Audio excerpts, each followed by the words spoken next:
Hello, everyone. Welcome to the Global Summit. I am possible, soy posible, an event to inspire you to have the courage to be who you truly are, and so we can together create a heart-centered revolution where everyone is possible. My name is Mar Guerrero, and I'm the founder of Alma Kemi.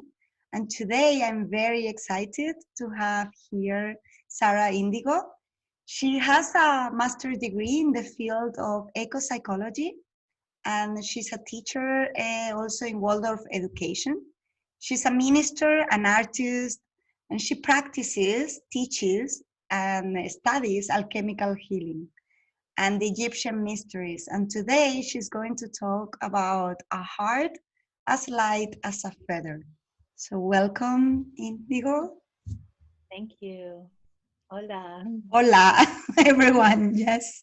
Well, So I would love to start a little bit with your journey. What took you to the Egyptian mysteries and to all these different paths?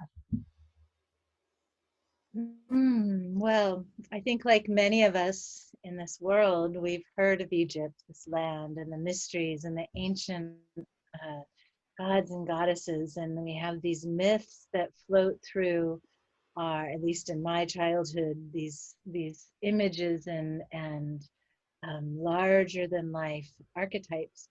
And so I was always really curious about it.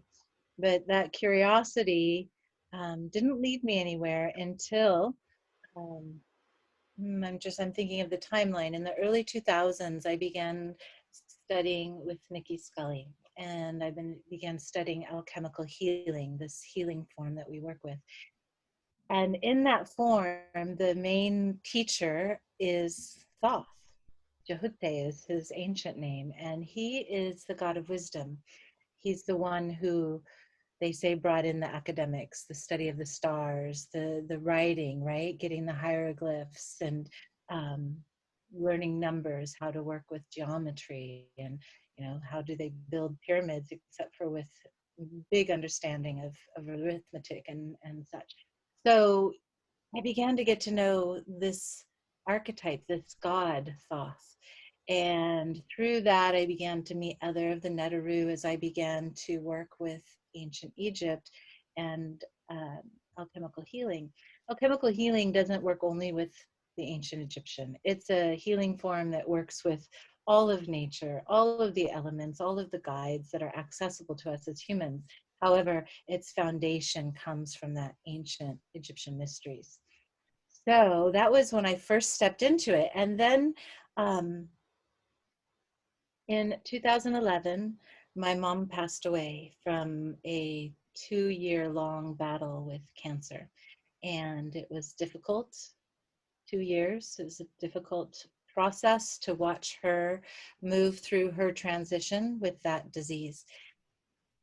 And in the course of that time, I forgot what joy was, right? I mean, I was here, I could have a happy moment, sure, but it was so difficult. And for those who've been through this kind of a death transition that goes over a long period of time, it wears on you in a certain way.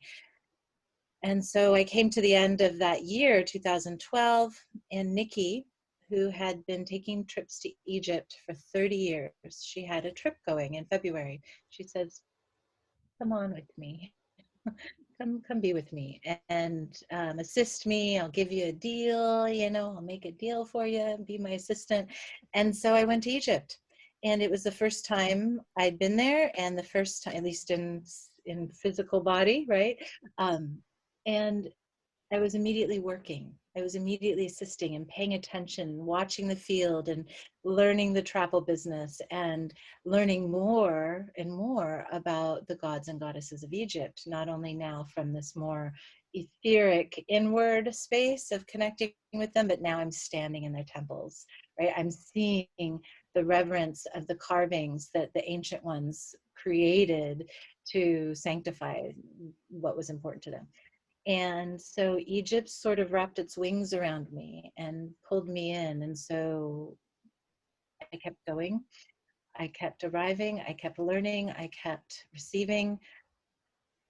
And now here we are, and that was in 2012. And so now 8 years later, I've been to Egypt 17 times, and I've led 16 groups, and I have sunk deeply into the Egyptian mysteries time and time again. Does that mean I'm an expert? No. Does that mean I'm a master of this? No. I mean, Egypt has been around for how long, right? Like, conservative, let's say 5,000, more realistically 10,000, and probably more accurately 30 or 40,000 years of humanity living in this space and growing civilization. So my experience, though as profound and as deep as it is just like dipping a little bit of my little pinky toe into the Nile, right? In terms of the flow of what Egypt actually is. So I guess the last little piece that I would share is about that part of it is that in this time that I've been working with the Egyptian mysteries, what I've come to really understand is that the stories that we've learned about Isis and Osiris, about Jehute, about Hathor, about Maat, we'll talk about her more in a minute.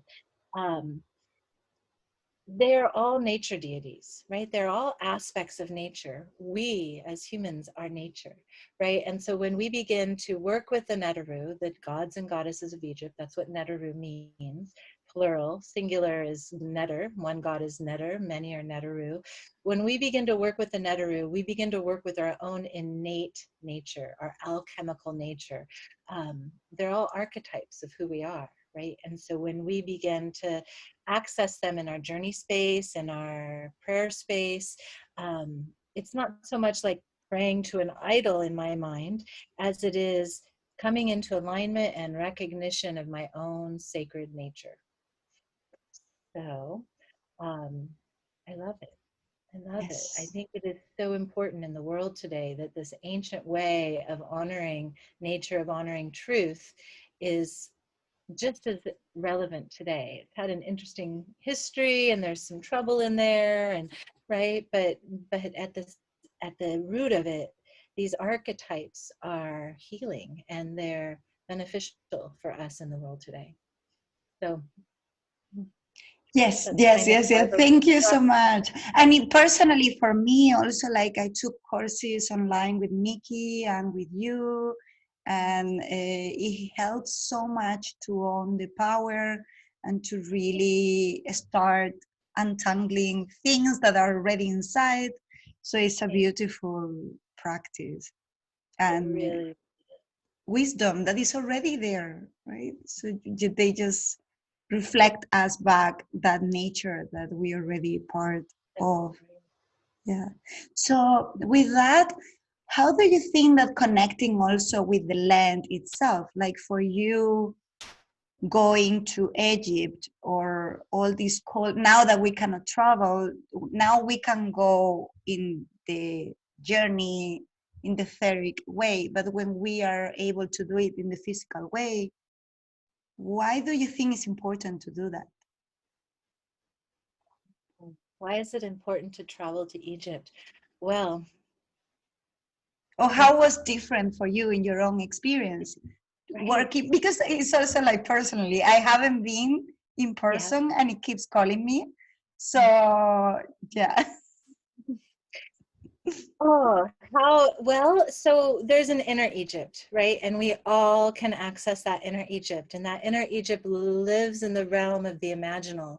So all we have to do is begin to cast into our imagination. And I believe our imagination is a key to unlock so much for us, right?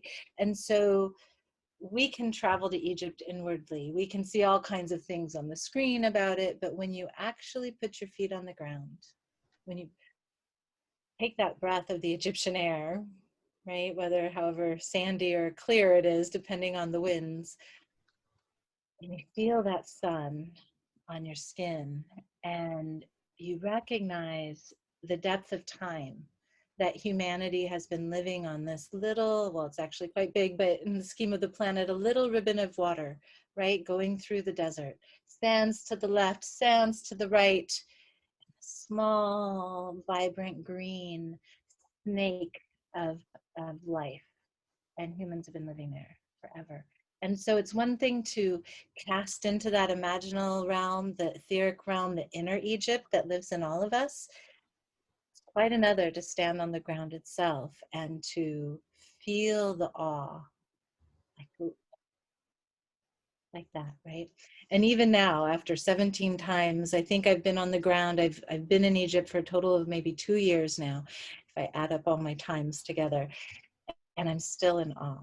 I still arrive to a temple that I've been to now many, many times, and I see something that I've never seen, or I make a connection to something that it was a dot of something in my past and I didn't understand it. And all of a sudden I'm standing in the place and I understand, right? It has the ability to transform us in that way. So it's potent, it's palpable, it's ancient, and it's fascinating to see the layers of time and the layers of humanity that are there now, the modern Egypt, and how that's interwoven with the ancient Egypt, right? The people of today and the people of before, and the differences, the similarities. Um, it's fascinating. So part of the time when I'm there is not just leading tours, but when I'm on the ground, I also have been working with women and children, teaching them how to do various handworks. Because one of my master's degree in eco-psychology, though it's not about handwork, my focus was on handwork. How, when we work with our hands, it has eco-psychological significance for us as humans and for the planet. And so through that process, this foundation, the Zahra Handworks Foundation, came to be. And so we have been teaching children how to crochet with plastic bags, because Egypt, like many countries in the world, have a single-use plastic problem where they just throw it out after the use, right? And then it ends up in the desert or ends up all around. So the goal is to help encourage them to think of this plastic bag not as just something to throw out the window, but as a free raw material that has economic value and beautiful colors. And so then once they learn how to cut it, they can crochet. And the crocheting then turned into weaving, where we've now supplied 3 looms in Egypt, and we have a 4th woman who's been identified, but COVID reality has prevented me from getting it to her this year. So that will circle around next year. I'm sorry, Hadia, it's taking me so long to get you your loom.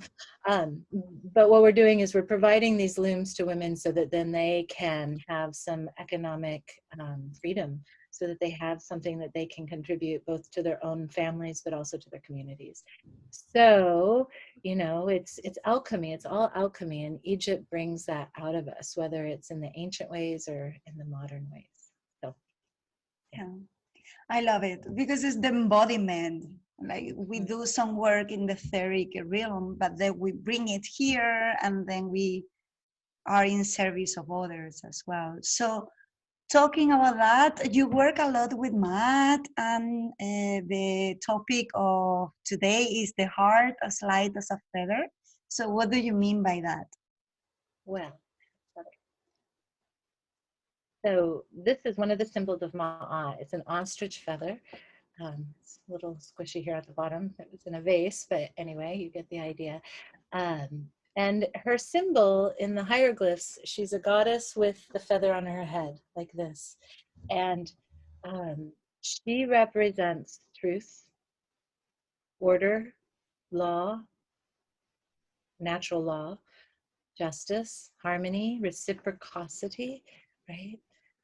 Um, and she's really important. In the ancient days, the children came into the world knowing somehow that they served Ma'at. They didn't serve anything but truth, right? Their role in the world was to serve truth. The Pharaoh would take on his crown of pharaohship, and in doing so, he received Ma'at and vowed to care for Ma'at. And then he returned Ma'at at the end, right? So it's that idea. Imagine if all the leaders of today would vow on their life as a leader of whatever nation to hold truth as the prime guiding principle, right? Can you imagine what would happen in our world? Truth, order, justice, harmony, right? All these things. So the people of the ancient time, their system was, their civilization was ordered around the sense of Ma'at. She was a goddess but she was also a pure concept. So you could say, you know, you could talk about something being in Maat, being in truth, which is not necessarily the same as talking about the goddess herself, but she's one and the same, conceptual and then created into a feminine form of justice. Here in the United States, we have Lady Justice, and she's, you know, who weighs law, right? And that's Maat. And in fact, here they say justice is blind, and there's a statue of her with a blindfold on. Because truth is blind, truth is truth, right? Regardless. So the ancient ones prized her above, not even above, I'll say below all else. And I say below because she was the foundation. One of her symbols, in addition to the feather, is a plinth or a rectangle shape that has kind of a slanty side, right? So it's almost like a stage. You walk up the ramp and then it's flat on top. And so that symbol is also one of her, that means one of the symbols that means Ma'at. And so you'll see in the hieroglyphs on the walls, the statues themselves will have that symbol under the feet of the gods. So you'll see Ptah, who's a god of he's a creator god who speaks things into existence. He stands on Ma'at, right? Anubis, who is the heart opener, you know, and he's the one who brings the heart to be weighed against the scales of Ma'at. He stands on Ma'at. The gods and goddesses of Egypt stand on truth, right? So Ma'at is underneath them all. She's the foundation. And I think it's also important to talk about the Egyptian Book of the Dead in context with Ma'at. That's a modern westernized name. The ancient name was more along the lines of the Book of Coming Forth by Light, or the Book of Becoming Light. But of course, in our world, it's about death, so you know, we gave it a different name. What would happen in the ancients' belief system is the supplicant, the one who has passed beyond the veils of this physical existence, goes to the halls of two truth. Now, this is just brief. I'm going to go through it really briefly. But they show up at the halls of two truths, right? And what are those two truths? I'm not really sure. In my mind, it's my truth and the truth, right? Truth with a little t, you know, my truth, your truth, that's all little t truth. And then there's the truth. And all of our little truths fit within that greater truth. So the hall of two truths, my truth and the truth, is what I feel like they represent. And in that hall are 42 minor gods and goddesses. And these gods and goddesses represent the various 42 counties or nomes of ancient Egypt. Each county would have a resident deity that was its special deity. And so their job was not only to watch over that county, but then show up in the halls of two truths to receive the negative confession from the supplicant. So what this means is that the individual would go to the first assessor and they would say, I did not do whatever it was, right? Hail God, I did not do, I did not. 42 times, right? I did not kill, I did not steal, I did not, you know, many of these things that we as humanity hold to be moral truths, right? And each of the ancient Egyptian peoples would create their own 42 negative confessions so that when they got to that hall of two truths, they were ready to go, right? All right, here we go. I didn't do. So they move all the way through these 42 confessions, and then they get through that, and Anubis is there to take them to the scales. And that's where the heart is taken.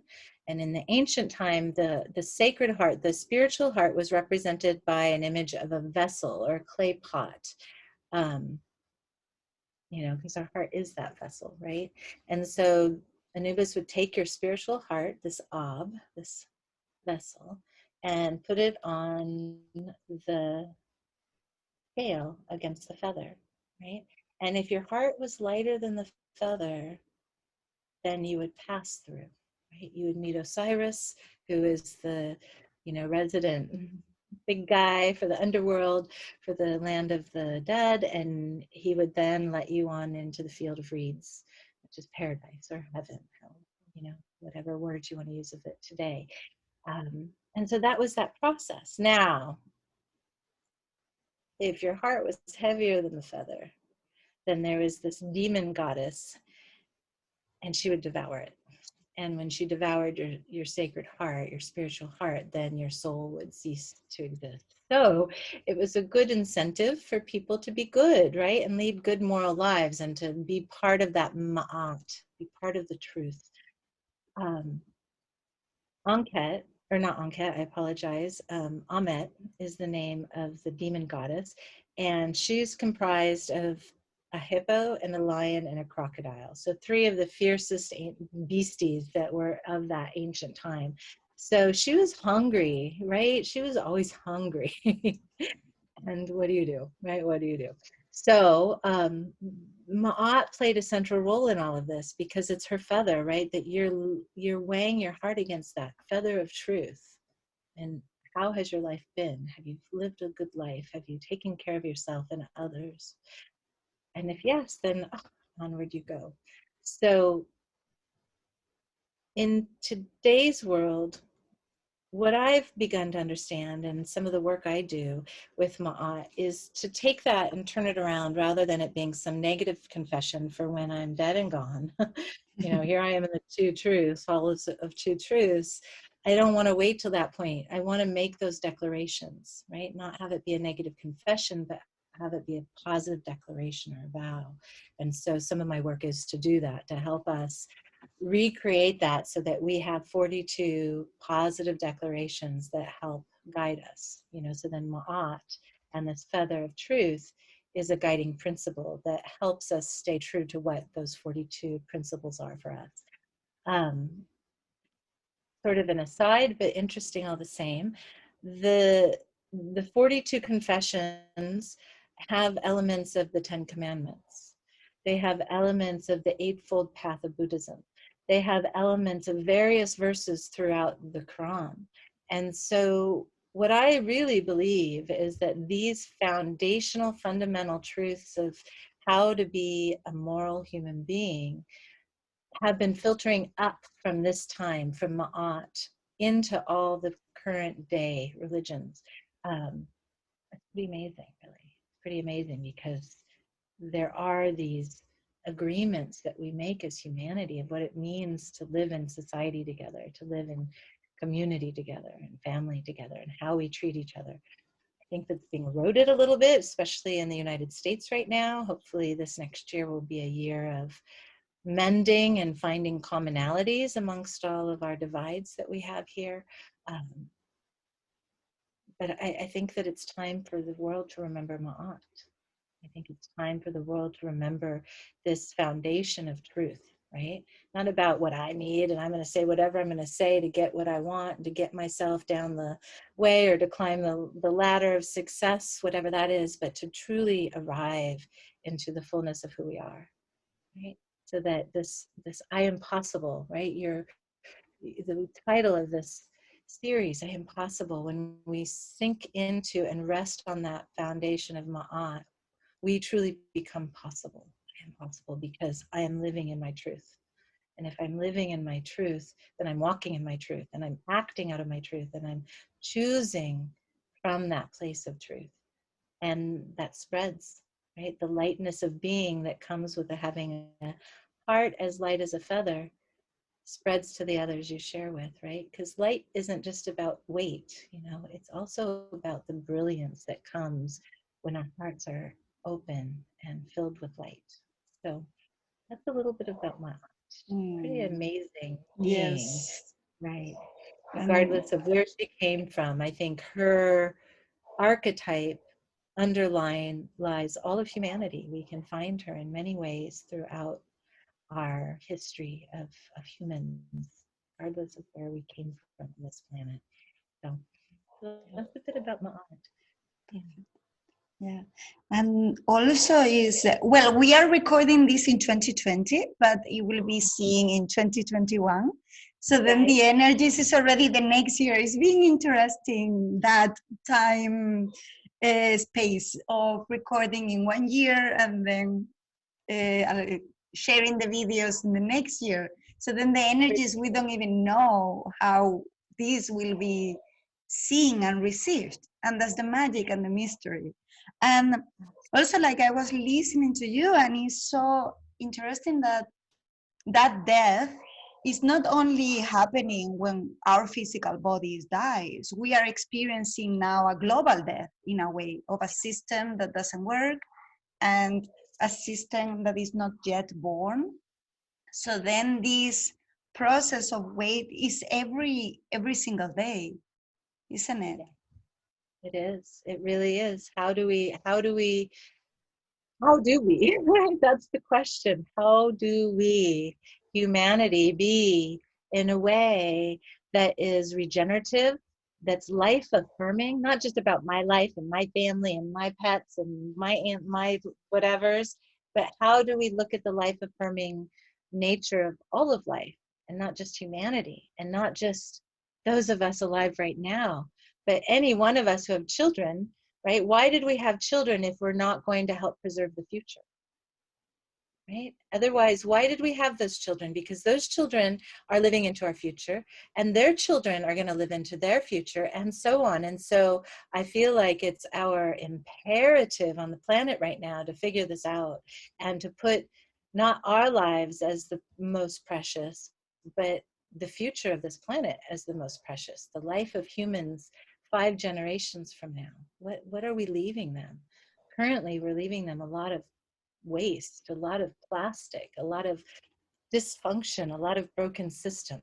But we're also out of all of that as it begins to compost down in a very Maatian way, as all of that becomes the soil for new growth, right? For the seeds that so many of us are planting, like you are, by bringing this forward and sharing the voices of many people and what is possible. And as we plant those seeds in the compost of the decaying societies and decaying paradigm that we're in, something new's coming. And what's coming is a collective. It's not about, I, I think, and I don't know if this is right or wrong, good or bad, but what it feels to be true is that for a very long time we've been riding this wave of the leader, of the Pharaoh, right? We're talking about Egypt, so let's talk about the Pharaoh, where the Pharaoh was the incarnated God on earth. And all the people then revered the Pharaoh for his role as that deity. And he had a very important role to receive Ma'at, care for Ma'at, and return Ma'at, right? That's a very important thing as the leader. But today we're being asked to be the Pharaoh ourselves, right? We're all being asked to embody that for ourselves, not to rule over others, but to rule with life, right? To join together in a collective, co-creative collaboration, a human collaboration of how we can breathe together, share together, believe together, even if your belief and my belief are very opposite. There's space for us if we find our common grounds, if we find the Ma'at, regardless of our religion, regardless of our country, regardless of our politics, if we find that common Ma'at, I believe something will shift. And I think we're finding it. I think that there are so many people who are waking up and remembering their purpose, remembering why they're here, not just for self-serving, make some money, do a thing, get my name here and there, whatever. But really, what is my purpose? My purpose is here to be a servant of humanity, servant of life, servant of this planet and the cosmos. So, yeah, I think that it's time. Yeah, Right? yeah, exactly. Yeah, and having the courage to do that, because that heart for me in the Netero segment is very special, and Yeah. is that lioness goddess that is the courage to be who you are. And That's it. for me, is an important part of the summit, because for me, organizing this has been saying yes to a purpose, and then just to the mystery, and then also having the courage to be visible, and that is calling to many people. So it's Yes. very important also not to play small in this, and if something is calling us to share with others, is because there is something there that needs to be shared. Very So important. yeah, Very important. Well, and let's talk about Sekhmet a little bit. a little bit, yeah, and she's kind of like Yeah. on the honor me as well. Like, I'm here. So before we touch in on her, the one thing I'd say about the gods and goddesses of Egypt is there are many, many, many of them. Some of them are very big and well known, and some of them you've never heard of ever. You know, there's still like, I'm like, who's that? Really? There's a goddess of that? Cool. Okay. Right? I'm still learning. There's so many. However, there are a few of them that hold particular prominence, and their archetypal significance is profound. Sekhmet is one of those.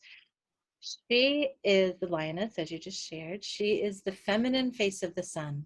So she's fiery, right? She's got that fire aspect to her. Her story is a little complicated, but not super. I think I could share it very quickly. So you can imagine, so the people of the planet had forgotten Maat, sort of like today, actually. Like, what's truth? Yes, I it's don't know. exactly what Who is needs happening in a anyway? way. Right? Yeah, who needs truth anyway? I'm going to say what I want to be true, and then it's true because I said it to be true, right? That's kind of this place we're living in today. I'm exaggerating, but not entirely. Um, so, and that time, way back when, time before time, Ra's looking down on his children of Earth, and he's seeing how poor they're treating the planet, how poor they're treating each other, how they'd forgotten about Maat, his daughter Maat, this truth. And so he asks Thoth what to do. And Thoth is like, well, why don't we call in Sekhmet? She can go down and help them remember. And so Sekhmet comes to the planet, this fierce goddess who is a warrior of Ma'at. That is one of her roles, is to protector of truth, right? So who better to go down and check out why the humans aren't being truthful than Ma'at, who is that protector. She gets here and she sees what we're doing and she gets angry. And then she gets enraged. And then she starts slaughtering, right? So she forgets herself. She forgets her purpose. She forgets why she was there. And she's like, oh, these insolent humans, you know, bloodlust kind of lioness, right? Who totally forgets her heart. And so Thoth is like, uh-oh. I mean, not Thoth, Ra is like, oh dear, what have I done? Sekhmet wasn't, you know, she's supposed to just help wake them up a little bit, remind them of truth. And here she is going crazy. And so he and Thoth form a plan, Thoth, the god of wisdom, right? Form this plan to create a brew of barley and herbs, calming herbs, and pomegranate juice to make it red. And they laid the brew out for her to find. She sees it and lights it up hungrily, greedily, like it's blood. And the stories say that she fell into a drunken stupor and passed out and, you know, calmed down. I think what happened is she remembered her heart, right? That rage, the red rage where you just can't see beyond the rage, it settled and she remembered her heart again. She remembered her own truth. She remembered why she was there. And so there's more to the story, but she then helps heal those who she had hurt, right? So not only is she going to go out and be enraged and protect truth at all costs, she's also the one who's going to show up and help heal the devastation. She's the one that calls the plagues. Here we are in the midst of a global plague unlike anything this globe has experienced. Sekhmet's being called onto the planet from humans more than ever before in the last even 5 years. It's been amazing to watch the surge of Sekhmet adoration and the people calling Sekhmet, praying to Sekhmet, and wanting her assistance. But we have to remember, when we call her that strongly to help us remember truth, we have to be ready to receive the teaching however it comes, because right now the teaching is coming to us with COVID and this pandemic. Regardless of what you believe about it, it's still affecting our entire planet. She's also the one that shows up to help heal the pandemic, right? So she'll call it forth, but she'll also help heal it. This is a truth, right? This is a truth. Part of her role of protecting Ma'at. Ma'at isn't making sure that, oh, I have a happy little life.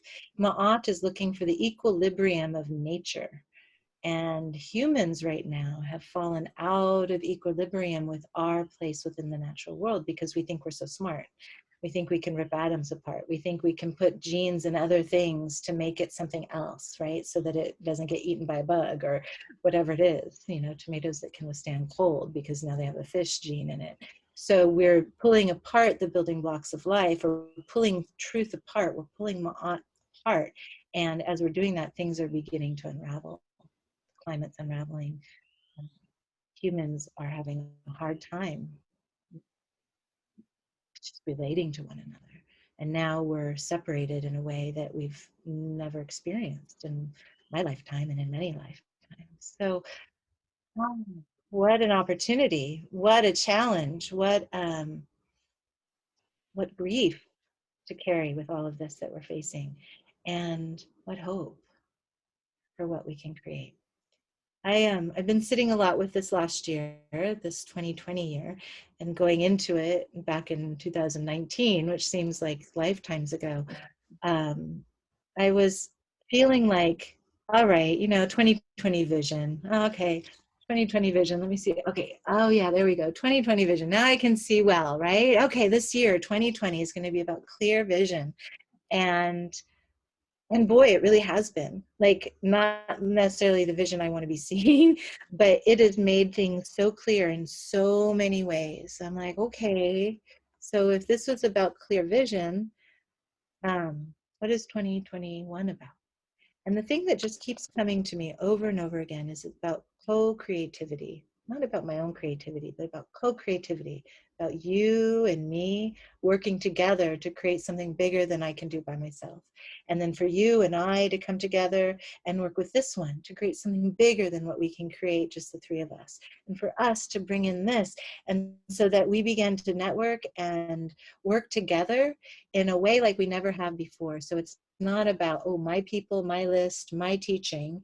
It's about our people, our list, our teaching, our wisdom, and bringing that wisdom forward to share on a global scale. And finding a way economically too, where it's regenerative and it's positive and it's helping that whole be healthy system rather than this extractive economic model that we're currently living under globally, right? It's all about the extraction of resources and the value that that extraction has. So we have a big opportunity of co-creativity. And as people are listening to this summit that you've offered over the course of this time in 2021, may that creativity be called forth, right? So that I am possible, and so that you are possible, so that we are possible to create what this world needs us, whether we're in South America or Central America or North America or Canada or Africa or Europe or, you know, Russia or Australia or Thailand or, you know, or wherever, whatever country we are in this one shared planet. So Ma'at is our truth. Sekhmet is our guardian. She is the one that's going to hold us to that. She's also the one, when you feel that indignant rage well up in you because some injustice is happening, that's Sekhmet. That's the archetype of Sekhmet. And it's your opportunity when you feel that to assess it, receive it, and also learn how to act with it so it doesn't act for you, just like Sekhmet went and slaughtered because she got outside of her own knowing. So when we feel that Sekhmet power, Sekhem, the root of her name, means power, right? Power, not good power, not bad power, just power, pure power. When we feel that, what do we do with it? How do we channel it? Do we get blood rage, right, where we dismantle things that are important to us? Or do we use it as the fire that motivates us to create change? So that's Sekhmet. Each of the gods and goddesses carry different attributes in this way. So we've talked about Ma'at being this foundation, truth and justice. Talked about Sekhmet being fierce compassion. Each of the gods and goddesses carry another little piece of a whole, so that when we work with them all together, it's almost like, you know, one diamond with many facets. Right? One Netaru, and each of them bring a different clarity to whatever it is we're working with. Right now, it's true. This planet needs Ma'at more than ever, needs us to embody that Sekhmet nature in a good way, in a productive way, in a healthy way, right? So that we can help heal this broken planet. So, yay, Sekhmet. Yeah. And exactly the same way that with the Neteru, we bring also one piece for the whole puzzle. And that is very important that we bring forward. And this is the moment. Like it's not tomorrow, it was yesterday. So we all need to answer to that calling in whatever ways showing up. That's right. Exactly. So, with that, could you share a journey or an experience for people who are listening to us to connect Yes. to that part of themselves that is ready to co create with the Neteru, with the universe? Well, I think because we were just speaking and walking with Sekhmet and Maat, that we'll start with them, because we've been kind of in their field right now. And um, and there are many others. We talked about Thoth. He shows up in the form of an ibis bird, um, who speaks the word, and so many, many, many. So Anubis is a jackal. So if someone shows up when we do this journey, just pay attention to them. You don't have to necessarily know, but pay attention to what they look like, right? If you're visual in your journey, or if you're a knower, just pay attention to how they're appearing to you, and what you can learn from them. Right? And then afterwards, if they don't give you a name, you can go look for them, look at the gods and goddesses of Egypt and see who it was that showed up for you. So let's begin by just taking a moment to settle into our bodies, right? To feel this vessel that is us, right?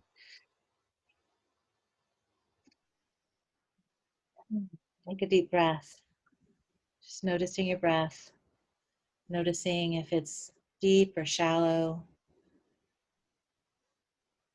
if it's easy to breathe in or difficult. No judgment, just notice and allow.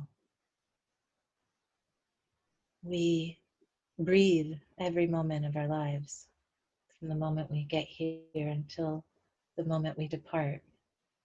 But most of that time, we're not aware of it. Most of the time, the breath is breathing us. So it's always good to stop and allow us to breathe the breath, to bring that awareness, that presence to it.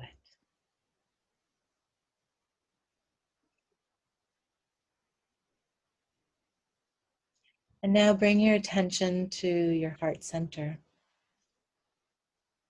And in this place, imagine, envision, sense, feel, know, see, however it comes through for you. Bring forward the knowing of your sacred heart flame. Maybe it's a candle flickering. Maybe it's a fire in a hearth. Maybe it's a sun glowing brilliantly in the sky. Just notice what is true for you and pour your love on that flame. The love is the fuel. As you direct your love onto this flame, the fire grows and glows brighter and brighter.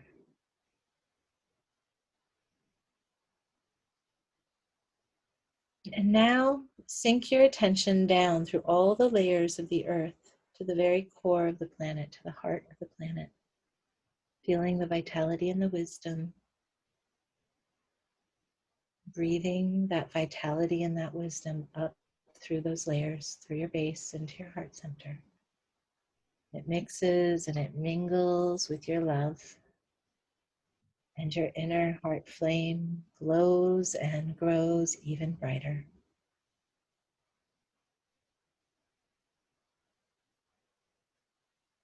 As you bring your attention now out through all the layers of time and space to the heart of the cosmos, experiencing the vast intelligence, the deep creativity, And draw those qualities down through the layers of time and space, through your crown and your head, into your heart center where it mixes and it mingles with your love and the wisdom and vitality of the earth, bringing you into this beautiful alignment with earth and sky. And on your next breath, invite in the goddess Sekhmet. Perhaps she shows herself to you as a lioness walking on all four. Or maybe she shows herself with the body of a goddess, a woman, a human woman with the head of a lioness. Just notice however it is she's appearing to you. She's here as your ally, as your protector, and as your guide to help you as you walk this path of truth, this path with Maat.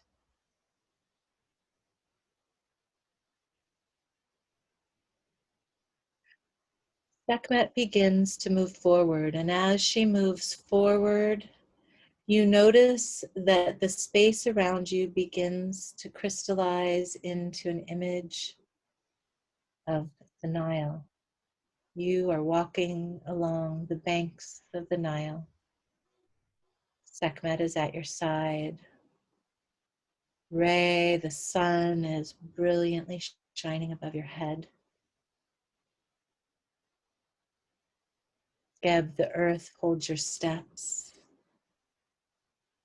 Shu, the air, gently caresses your cheek.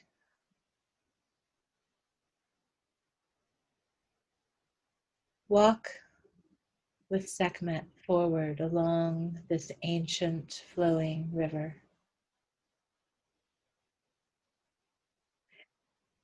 And you notice up ahead of you, there is a temple. And it shifts from looking old and run down and broken down and tumbled. But then when you blink your eyes and look at it just right, you can see it fully new with all of its glory, all of its color.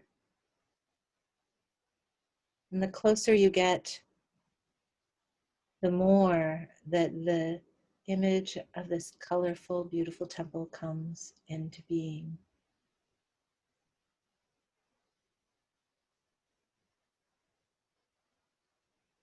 Sekhmet informs you that within the walls of this temple is an opportunity to find a piece of your truth, find a piece of your plan, of your purpose. She asks you if you're ready to step in and receive this. And if this isn't where you want to go or what you want to be doing, this is fine. You can sit under the palm tree and enjoy the moment. But if you agree, then step forward with Sekhmet. Step forward to the gates of this temple. The guardians of the temple open the gates as you arrive. They are holding beautiful, colorful flags announcing your presence.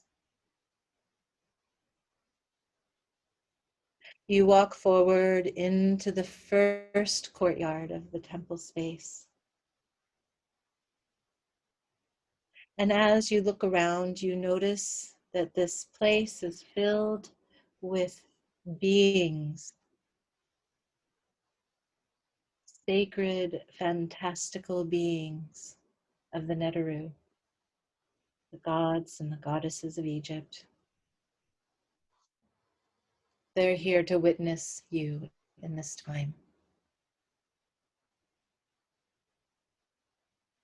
Sekhmet now walks you further beyond this first courtyard into the second courtyard. And in this courtyard, there are many, many tall columns towering above your head. rows upon rows of them. And you can see from here the very center, the Holy of Holies of this temple. But before entering into that place, Sekhmet stops you. And she turns to look at you and you at her so that you gaze deeply into the eyes of this fierce and compassionate lioness goddess.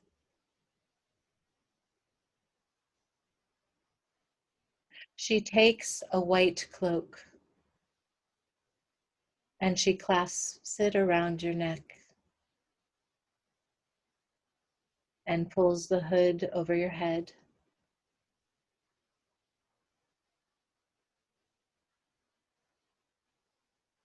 And she says, "You are ready now." And so you turn and you walk into the center, most holy place in this temple, the inner sanctum. And you notice in this inner sanctum there is a golden statue of a being who is your staunch ally and guide. Notice what the statue is. If you don't know the name of who it is, it doesn't matter. Just take in the details and the energy, the essence of what they are.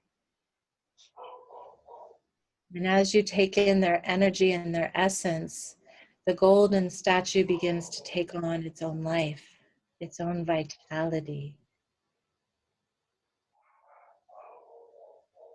And it begins to share with you the message it has only for you, only for this moment in this time. The truth that you need to hear to help you move in to your becoming.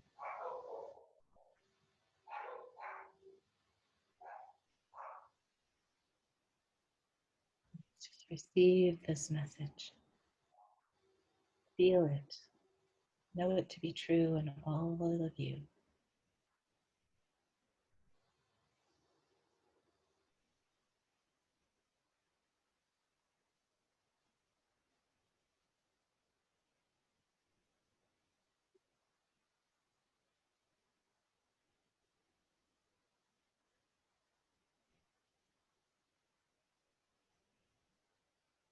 This holy sacred one now has a small gift to give you, and a symbol that will help you remember this moment, this truth, this wisdom that was brought to you. Receive this gift and bring it into your heart center where it resides with your love, the love of the earth and the cosmos.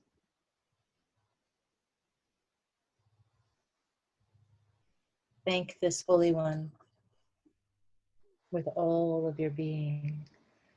Taking a deep heart breath and sharing that love with it, surrounding it and you with this beautiful light and love that you have.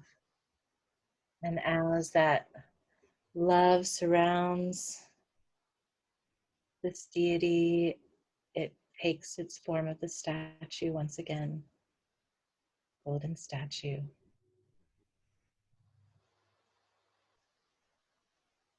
Feel the gratitude in your heart for this moment, for this wisdom. When you're ready, take that gift and that gratitude. Turn to exit the Holy of Holies, where Sekhmet has been waiting for you, and she's been joined by the god Thoth.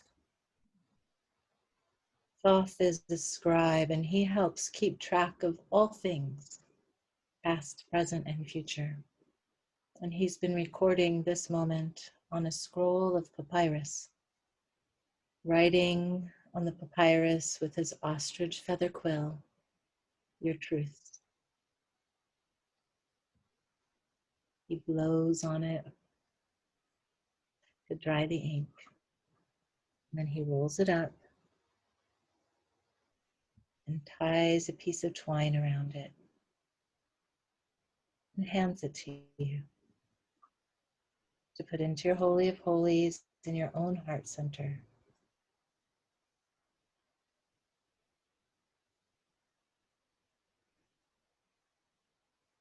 Now you walk back past all of those tall columns holding up the roof of this ancient, amazing, beautiful temple. And as you enter into the first courtyard, all the Neteru cheer with gratitude for your presence, for your aliveness, for your willingness to step forward with your purpose and your truth.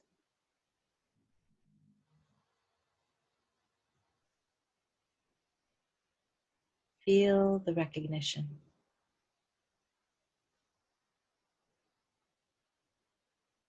Feel the appreciation.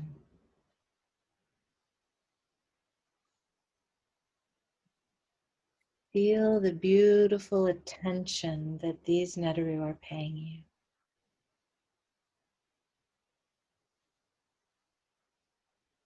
Knowing that you are a divine daughter or son of this holy creation.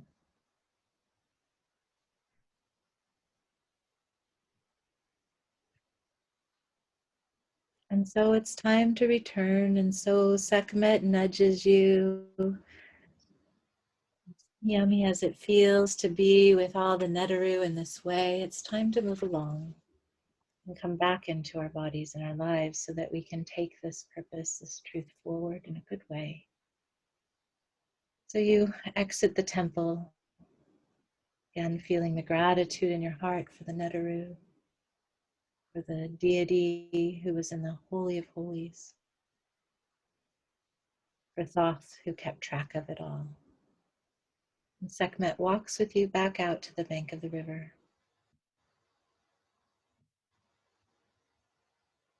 And as you trace your steps back to where you first stood with her, you take a deep, deep heart breath, thanking her, connecting to earth and sky, bringing forward all the wisdom you received, integrating it fully in your being, fully in your heart. On your next inhale with earth and sky, draw the energy back down to the core of the earth, like a root or an anchor, so that you can fully come into your body, into your being, to bring your beautiful truth forward. When you're ready, wiggle your toes and your fingers and maybe even your nose. Feel your body and open your eyes.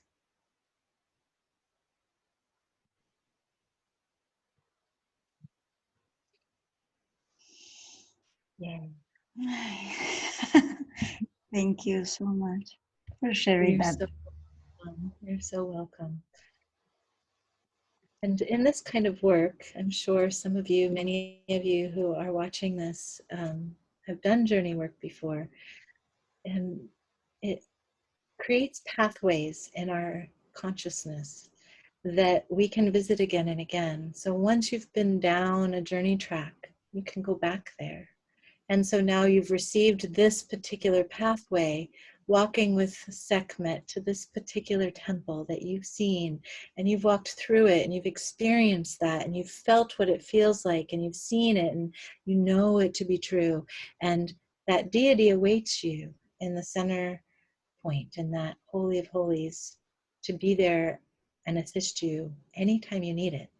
You simply have to return to that place. And now that the pathway's there, it's like medicine in your medicine bag or a tool in your toolbox. So I encourage you to go back and spend more time in this place and see what you can learn, what other Neteru show up for you, what they want to teach you.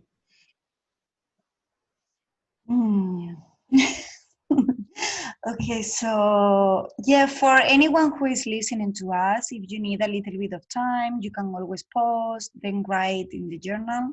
We're going to keep going, but you are totally invited to do that because it's quite important to register the experience as well. Yeah. Absolutely. And then now I would love you to share if people are they want to work with you deeper. So how can they will be we will have the website below this video, but anything else that you would like to share about the work that you do and how people can go deeper into these experiences with you? Well, so you can check out the links that are provided, right? And that will give you Mm-hmm. more information that way. Um, but I'd say there are three main pathways to work with me. One is in private sessions where I work one-on-one with people and we do alchemical healing mainly, but I also bring in eco-psychology. There's my master's is in that field, as you shared.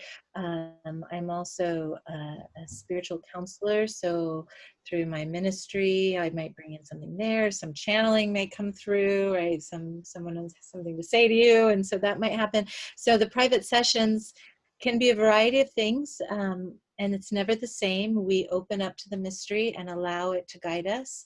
And in my work, I believe that the client guides me and I guide them, right?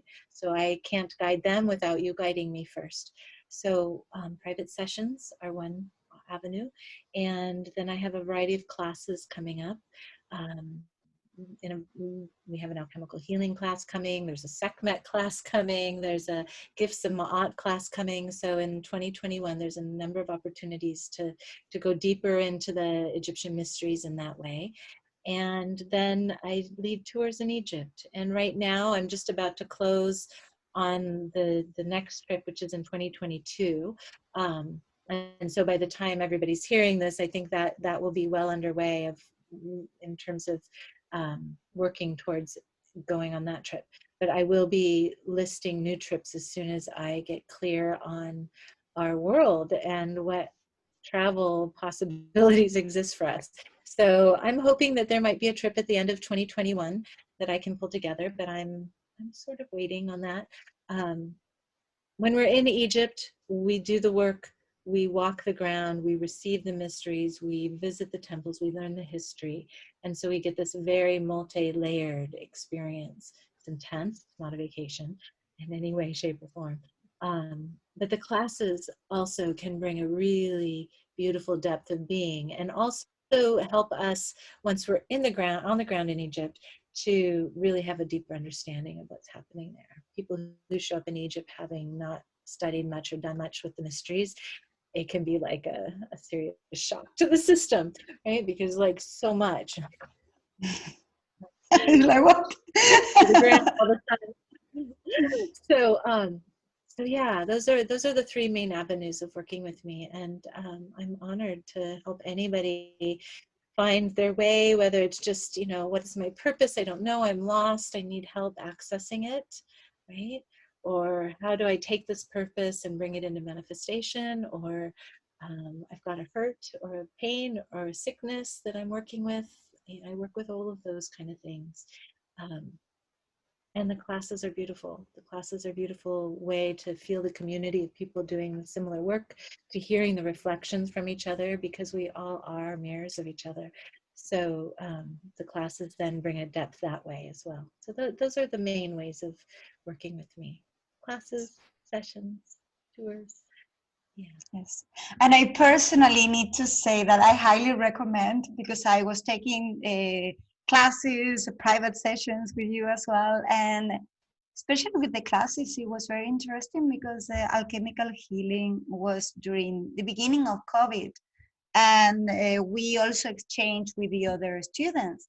And I was very isolated in the house, then also like in Spain, my family is there. And it helped me so much to connect every week with someone to do this work. So besides the class itself, you also make these connections with other students and you share. So I cannot recommend more than yes, because I have done it personally and it has helped me a lot.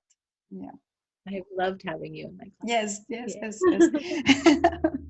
And So, it's a alchemical healing in terms of that form. mm, You know, there are some people that go into alchemical healing wanting becoming a practitioner. I want to be a practitioner and do this work with clients, right? That's one route that can happen.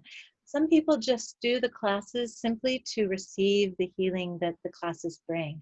Yes, it teaches you how to work with other people in this form, but it also gives you so much healing yourself, as you shared, right? I'd match students and ask students to match with each other for practicing, so you get to receive the benefit of so much healing in these classes. It's not just about this intellectual work, but it's the embodiment of it, taking it in and really learning it.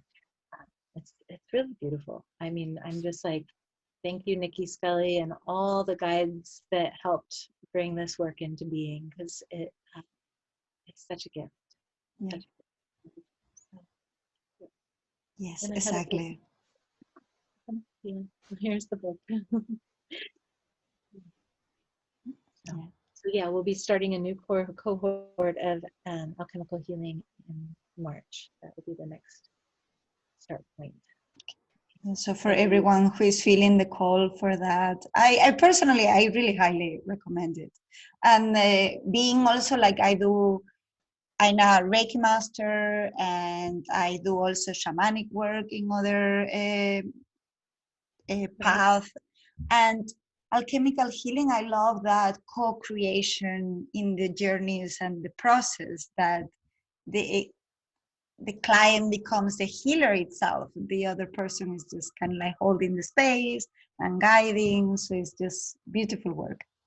It's beautiful. The client, how do I say this? We all carry within us our own innate healing ability, right? And sometimes it's simply having someone who knows how to ask the questions and open it up in a way that allows for healing to happen. So it's never about me coming in and telling you how it is, right? It's always about inviting you to discover what is true for you.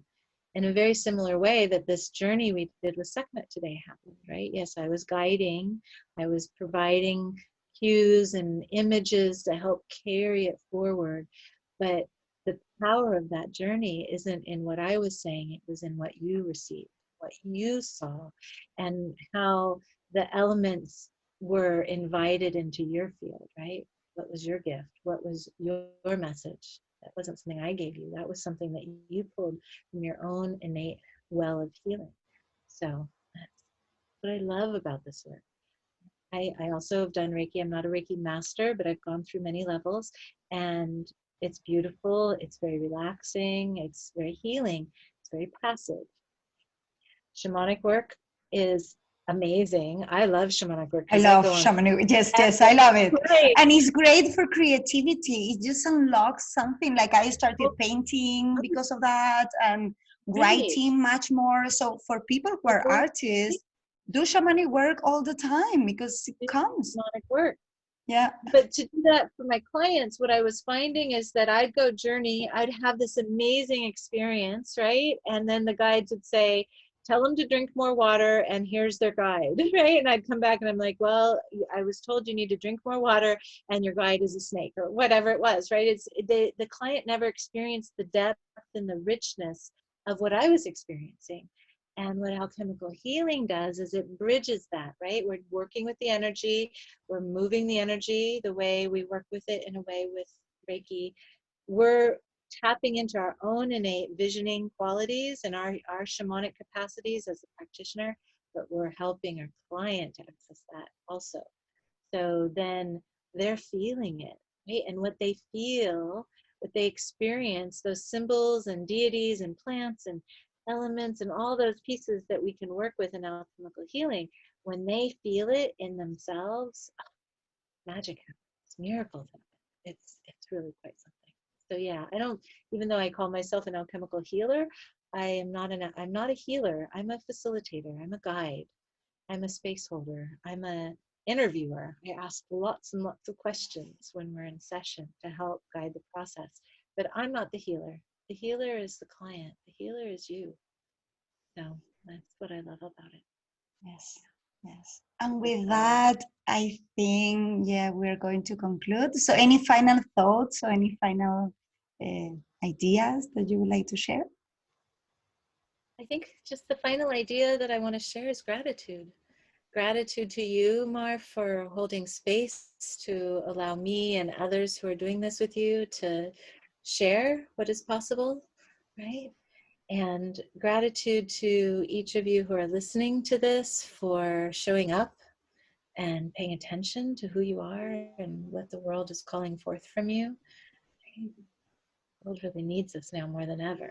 And so gratitude for showing up and listening and allowing yourself to be guided and allowing yourself to seek. Right? Gratitude to the Neteru of Egypt, the gods and goddesses, to Sekhmet and Thoth and Maat for showing up so strongly today. But all the other ones who really move in through us archetypally, elementally, alchemically. So gratitude. I want to leave us with gratitude. Thank you. Yeah. And thank you so much for all your sharings, your wisdom, for bringing Egypt to us today. And that's it. So thank you also for everyone who is listening, for the Netru, and yeah, just for your energy, for being here, for showing up, and for being you. It's like the best gift that we can give to the world is just being who we are, because this is why we were born that way. So instead of comparing with each other, there is something that is ready to be born. So bring it. I am possible. I am possible. Yeah. All yes. So it's like, please say that to yourself every day. I also need to say that to myself. It's like we are all in this. We are all a work in process and in progress. It's like it's never finished. But then when something is calling, it's also a responsibility to say yes. So the world needs each one of us to really be with Maat, with Segment, with those big archetypal energies. Absolutely. Absolutely. So, thank you, and have a nice, amazing day, evening, wherever you are. And a good one wherever you are, however you are. thank you. Yeah.